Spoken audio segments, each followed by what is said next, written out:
Hi friends, finally நான் ஆசைப்பட்ட batch எல்லாத்தையுமே அடிச்சிட்டாங்க. கடலூரில் பேட்ச் அடிக்கணும்னு நினச்சேன், அடிச்சிட்டேன். தமிழ்நாட்டுக்கு பேட்ச் அடிக்கணும்னு நினச்சேன், அடிச்சிட்டாங்க. அதே போல் கிராண்ட் அடிக்கணும்னு ஆசைப்பட்டுக்கிட்டு இருக்கேன். கிராண்டு அடிச்சிடணும்னு நம்பிக்கை இருக்குது. ஏன்னா எனக்கும் இன்னும் கிராண்டுக்கு 3000 பாயிண்ட் தான் சம்திங் இருக்குது.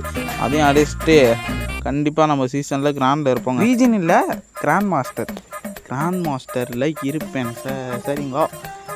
அப்புறம் என்ன ஆச்சுன்னு பார்த்தீங்கன்னா, அப்புறம் அந்த MIT-87 ரிங்கு இருந்தது பார்த்தீங்களா, அதில் வந்து நம்மள்ட்ட ஒரு 600 டைமண்ட் இருந்தது. சரி சுற்றி பார்ப்போமேனு சுற்றுனேன். போடா பண்ணி அப்படின்ட்டு சொல்லிவிட்டானோ.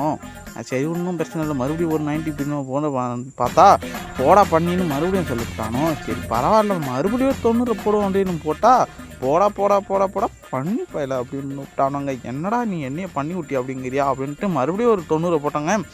மறுபடியும் நக்கு செத்த பிள்ளை நக்குல அப்படின்னு விட்டாங்க. என்னடா நின்று என்கிட்ட வந்து எல்லா டைமெண்ட்டையும் பிடிங்கிட்டு லாஸ்ட்டில் 50 டோக்கனை மட்டும் கொடுத்து ஏமாற்றி விட்டானோ மக்களே.